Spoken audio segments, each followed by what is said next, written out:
Hello, everybody. I hope you all were able to get out and enjoy that nice weekend that we had. So today we're going to start something new, but it's very similar to what you did last week. We're going to look at the area of sectors. So if you were not able to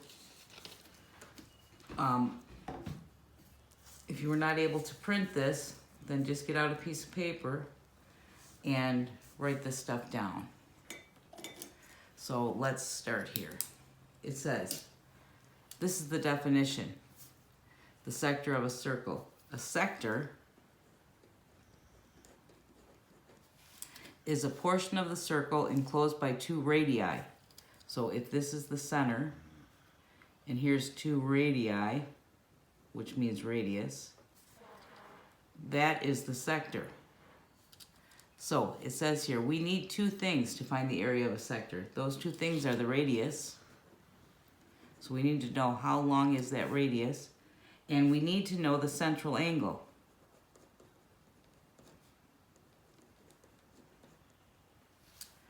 To find the area of that piece or that sector. And it resembles a piece of pizza. So imagine that you have a pizza, and that is the sector or the piece. So we said we had to have two things. So I need to know what the radius is. So here I'm going to say it's 5. And I need to know what the central angle is. That's 30 degrees. So what we're going to do today is very similar to when you were finding the length of the arc. We use circumference, but today we're going to be using the formula for the area of a circle. So here we say the radius is 5 and the central angle is 30. How do I know that? It's given. So let's take a look here. Let's review. To find the area of a circle, we need pi times its radius squared. So here, the whole circle or the central angle is 360. So it would be 360 over 360, which is the whole circle, times pi times whatever the radius is squared. So this is really 1 times pi times radius squared, so the area of the circle is equal to pi r squared.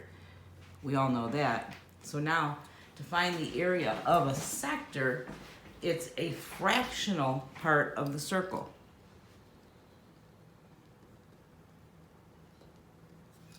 So it's a fractional part of the circle. So I need to know what part or what fraction of the circle am I using. And to figure out what the fraction is, we use the central angle. So here, n equals a number of degrees in the central angle. So you would take that, whatever n is, over 360 times pi r squared. So let's say I was doing this one right here. I would take, well, what part of the circle do I have? I have 30 degrees out of the whole thing, which is 360. And I'm going to multiply it by pi r squared, but I'm going to put it in the numerator. Pi times 5 squared.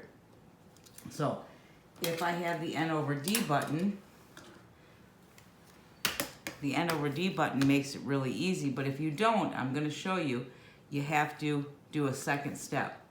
So let's take a look here. So if I use my n over d button, I have 30 times pi times the radius, which is 5, and then the x squared button, that whole thing over 360. Enter. So I get 25 pi over 12. Well,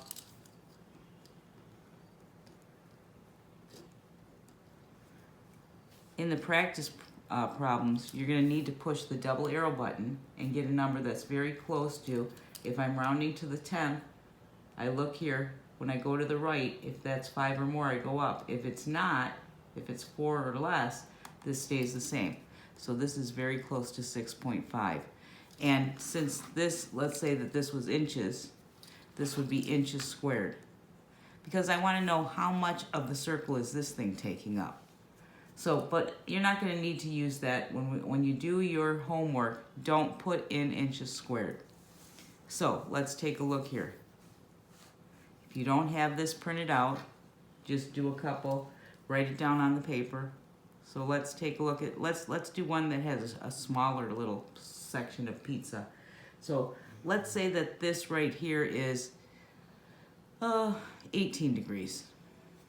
And then let's say that our radius is 10. So we need to know what part of the circle are we using, or what fraction, because it's a fractional part. So I have 18 out of the whole 360, but notice I made my numerator line larger because I'm going to put pi r squared. This is my r, that's my radius, pi 10 squared.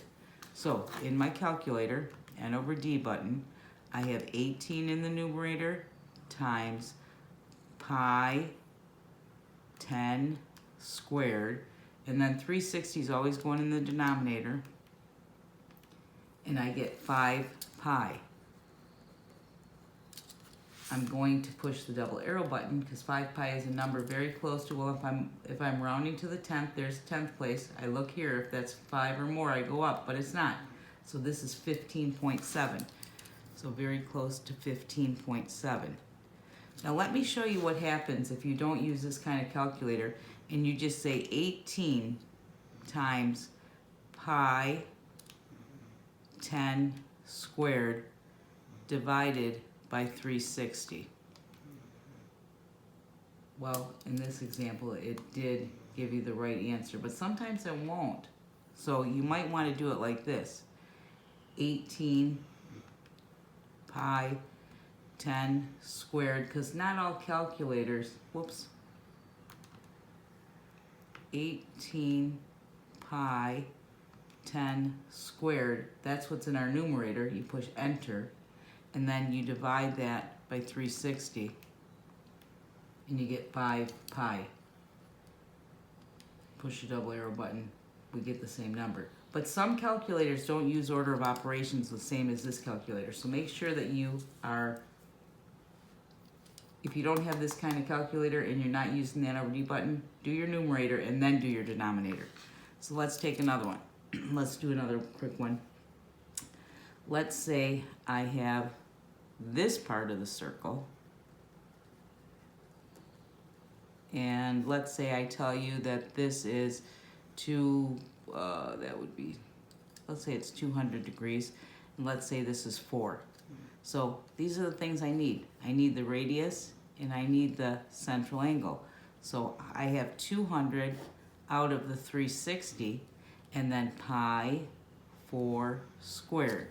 When I put in my calculator, 200 times pi 4 squared over 360, enter.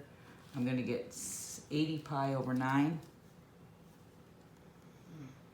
Oops, 80 pi over 9. Again, I push my double arrow button, and I'm rounding to the nearest tenth. So I look here, that's going to stay 27.9. So I said that you should print off the guided practice. Now this guided practice, we're only going to do 13, 14, 17, and 18. So notice on this one, they give you a little arrow to say which part of this circle you're using. So that's your central angle, there's your radius. My central angle here is 60 over 360 times pi 10 squared. I'm going to put it in my calculator. Let's do this one. How much of the circle? Well, they're telling me this part right here, and they only give me that angle. So 150 over 360 times pi 3 squared. Let's take a look at this one. They're telling me this part right here. 240 over 360 times pi 16 squared. Let's take a look at this guy. How much of the circle? They tell you right here. 315 out of the whole circle, which is 360 times pi 14 squared. So there's nothing hard about that. I just wanted to show you how to set these up. And you would just put these in your calculator and get your number. I like the N over D button. 60 pi 10 squared over 360. Enter 50 pi over 3, which is very close to, well, I look to the right of the 10th, and that's a 5, so that's going to go up. So 52.4. Let's put another one in the calculator, and then I just wanted to help you practice setting them up.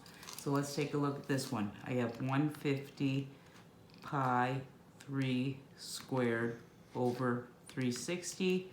When I push enter, I get 15 pi over 4. When I push the double arrow button, I get, well, I'm looking to the right of the 10th spot. It's more than 5, so that's going to go to 11.8. Very close to 11.8. So you can put those in your calculator if you want to. The third thing I had you print off, and if you didn't print it off, these are just practice. This is what you're going to put into the quiz today. And there's no surprises here. They tell you what the central angle is, and they give you the radius. Central angle, radius, central angle, radius, central angle, radius. There's none here where they give you the diameter and you have to cut it in half. So here's the 4 problems, and you're going to be putting those 4 problems into the quiz that's on Schoology, and then we'll do more practice with this on Thursday, or on Wednesday, I'm sorry. And on Wednesday, maybe they don't give you the part that they're looking for, so you'd have to subtract it for 360. Not today. Today you have everything that you need. And then you're going to enter those problems into Schoology. Make sure you do your work on the days that it's given. Don't wait until the weekend to start doing your work. I'm going to be putting grades in by Friday so that you guys can check PowerSchool and see if you have anything missing.